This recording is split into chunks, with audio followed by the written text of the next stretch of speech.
ನಮಸ್ಕಾರ ರುದ್ರ. ರುದ್ರ, ಊರಲ್ಲೇನೋ ಗದ್ದಲ ಎದ್ದಿದೆ ಅಂತಲೋ? ಊರು ತುಂಬೆಲ್ಲ ಸುದ್ದಿ ಹಬ್ಬಿಕೊಂಡೈತೆ. ಈ ವಿಷಯ ನಿನಗೆ ಗೊತ್ತಿಲ್ಲವೇನೋ? ಗೊತ್ತಾಯ್ತ್ರಿ ಅಪ್ಪಾರ. ಅದಕ್ಕಂತ ನಿಮ್ಮನ್ನ ಕಾಣ್ಬೇಕಂತ ಊರ್ ಜನ ಹೊರಗಡೆ ಬಂದು ನಿಂತಾರಿ ಅಪ್ಪಾರ. ಅಪ್ಪಾರ, ಊರು ಒಬ್ಬರು ಬರ್ತಾ ಬಹಳ ಹೊಲಸಾಗತ್ರಿ ಅಪ್ಪ. ಆ ತಿಮ್ರಗ ಕಾಳು ಏನೋ ಒಂದು ತಪ್ಪು ಮಾಡ್ಯಾನಂತ ಮತ್ತ ಅವನ ಹಿಡ್ಕೊಂಡ ಬಂದಾರಿ ಅಪ್ಪಾರ. ಎಲ್ಲಿದ್ದಾರೆ ಅವರು? ಕರೆಯವರನ್ನು ಒಳಗಡೆ. ಏನಂತ ಕರ್ಕೊಂಡ್ ಅವರಿಗೆ.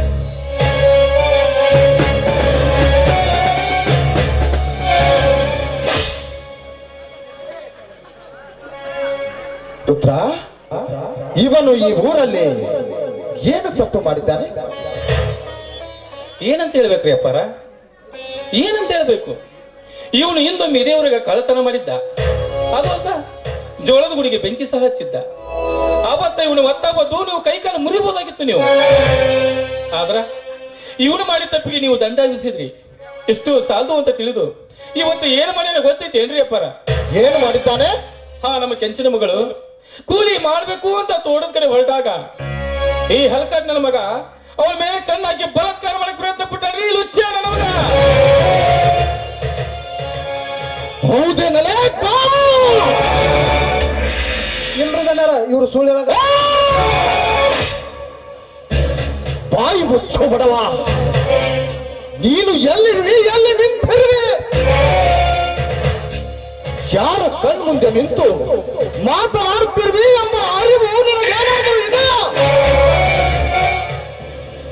ಸುತ್ತ 40 ಹಳ್ಳಿಗಳ ಜನರ ಸಮಸ್ಯೆಗಳನ್ನು ಬಗೆಹರಿಸುವ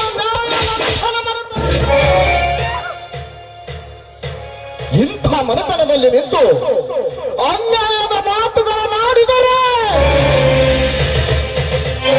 ನಿನ್ನ ನಾಲಿಗೆಯನ್ನು ಕತ್ತರಿಸಿಕೊಳ್ಳಬೇಕಾಗುತ್ತದೆ.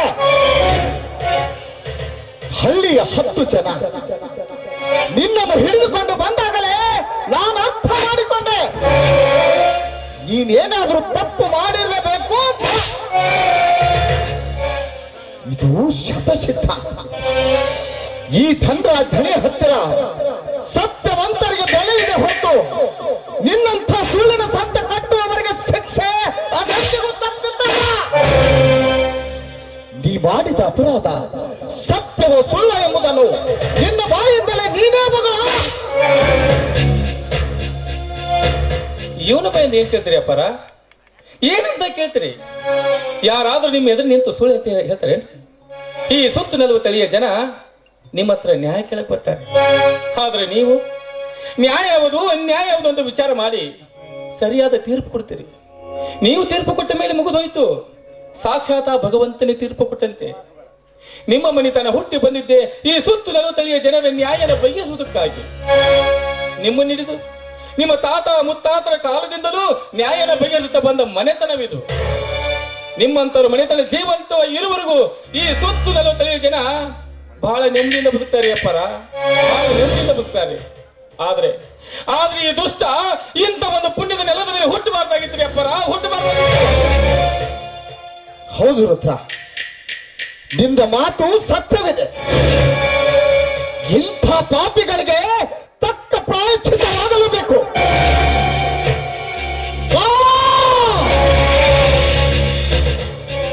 ಇವತ್ತಿನಿಂದ ನೀನು ಈ ಊರಲ್ಲಿ ಬದುಕಬಾರದು. ಈ ಊರನ್ನೇ ಬಿಟ್ಟು ತೊಲಗಬೇಕು. ಮತ್ತೆ ಮರಳಿ ಈ ಊರಿಗೆ ಬರಕೂಡದು. ಮತ್ತೆ ಮರಳಿ ಬಂದದ್ದೇ ಆದರೆ ನಿನ್ನ ಕತ್ತನ್ನೇ ಕತ್ತರಿಸಿ ಹಾಕಿ ಹನುಮಪ್ಪನ ಗುಡಿಯ ಮುಂದೆ ತಗ್ಗು ತೆಗೆದು ಹೋಗಿ. ಇದು ನಿನಗೆ ಕೊನೆಯ ಆಟು ಹೋಗಿಲ್ಲಿಂದ.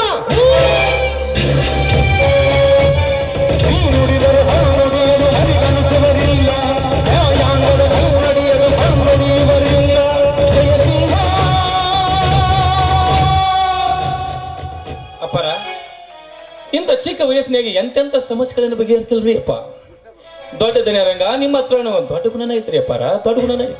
ಆದ್ರ ನಿಮ್ಮಂತ ಪುಣ್ಯವಂತರ ಹೊಟ್ಟಿಲಿ ಒಂದು ಮಗು ಹುಟ್ಟಲಿಲ್ಲ ಅಂತ ಆ ದೇವರಲ್ಲಿ ನಾನು ಬೇಡ್ಕೊಂತೀನ್ರಿ ಅಪ್ಪ.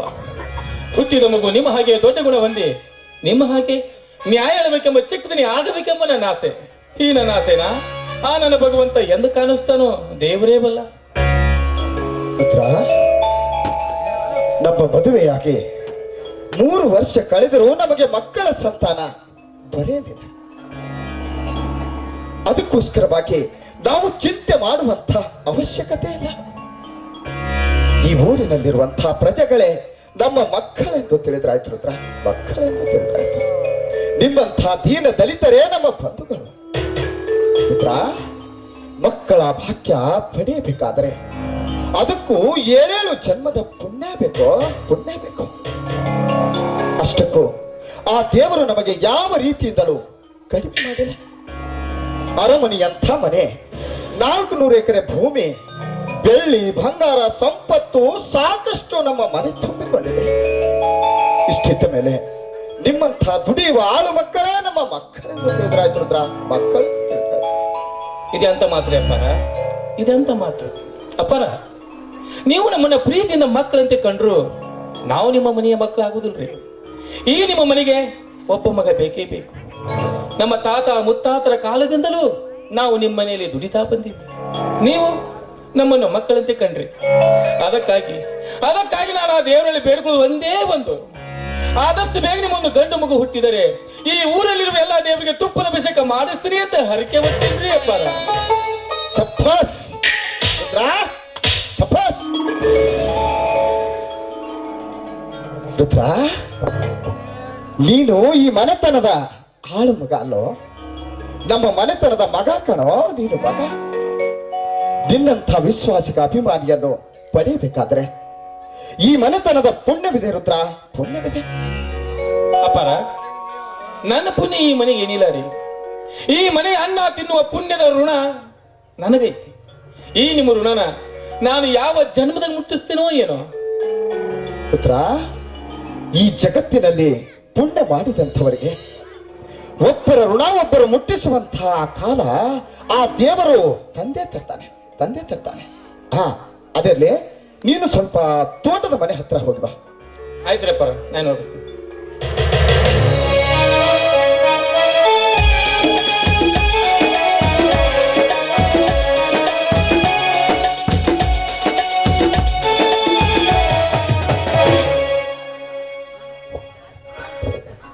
ಮಹಾದೇವಿ, ಎಲ್ಲಿಗೆ ಹೋಗಿದ್ದೆ? ದೇವಸ್ಥಾನಕ್ಕೆ ಹೋಗಿ ದೇವರಿಗೆ ಅಭಿಷೇಕ ಮಾಡಿಸಿಕೊಂಡು ಬಂದೆ. ಮೊದಲು ಪ್ರಸಾದ ತೆಗೆದುಕೊಳ್ಳಿ, ಆಶೀರ್ವಾದ ಮಾಡಿ.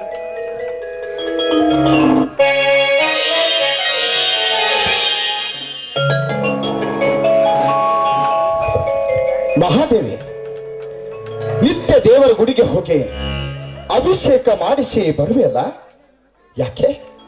ಆ ದೇವರ ಹತ್ರ ಏನಾದರೂ ಹರಿಕೆ ಬೇಡಿಕೊಂಡಿದ್ದೀಯಾ?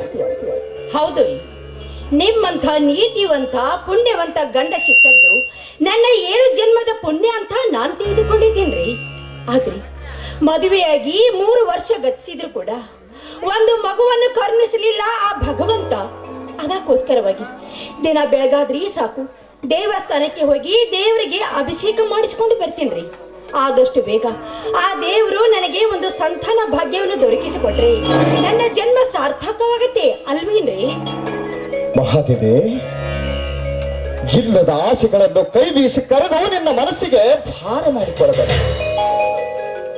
ಈ ಕಲಿಯುಗದಲ್ಲಿ ಹುಟ್ಟುವಂತಹ ಮಕ್ಕಳು ಹೆತ್ತವರ ಮರೆತನಕ್ಕೆ ಮುತ್ತುಗಳಾಗಬಹುದು, ನವರತ್ನಗಳು ಆಗಬಹುದು. ಒಂದು ವೇಳೆ ಕೈ ತಪ್ಪಿದರೆ ಹುಟ್ಟಿದಂತಹ ಮಕ್ಕಳೇ ಹೆತ್ತವರ ಮರೆತನಕ್ಕೆ ಮುತ್ತುಗಳಾಗಬಹುದು.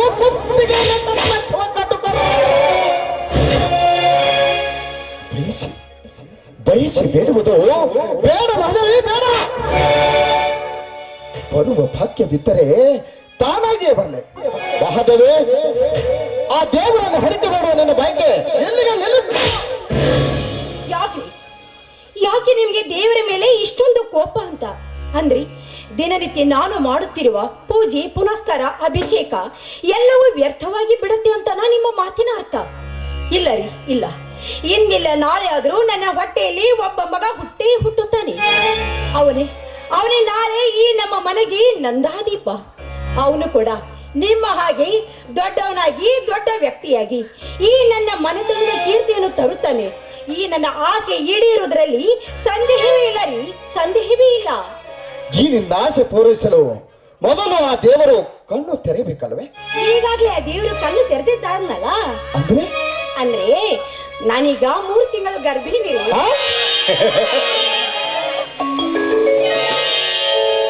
ಮಹಾದೇವಿ, ಈ ಮಾತು ಸತ್ಯನೇ? ರೀ ಹೆಚ್ಚಿಗೆ ಕೇಳ್ಬೇಡ್ರಿ, ನಂಗೆ ತುಂಬಾ ನಾಚಿಕೆ ಆಗತ್ತೆ. ಮಹಾದೇವಿ, ಹಿಂದೆ ನೀನು ಎಷ್ಟೋ ಸಲ ನಾಚಿಕೊಂಡರೂ ಈ ನನ್ನ ಮನ ಬರೀ ನಗುತ್ತಿತ್ತು. ಇಂದಿನ ನಾಚಿಕೆ ಸೌಂದರ್ಯ ಈ ನನ್ನ ಹೃದಯದ ತಂತಿಗಳು ಸಪ್ತ ಸರಗಳಿಂದ ಮೀಟಿದಂತಾಗುತ್ತಿದೆ.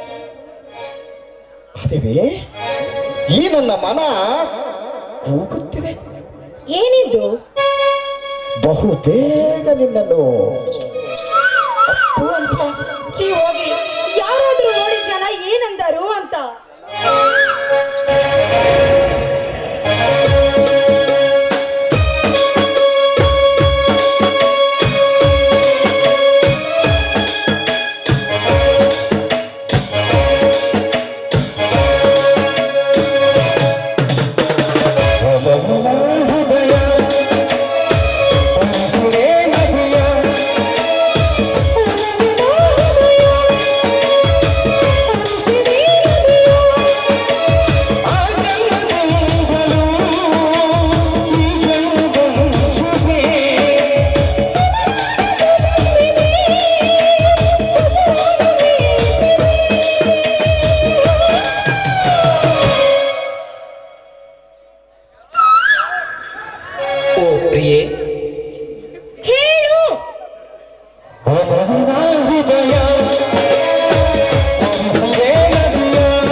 ಸ್ಪರ್ಶ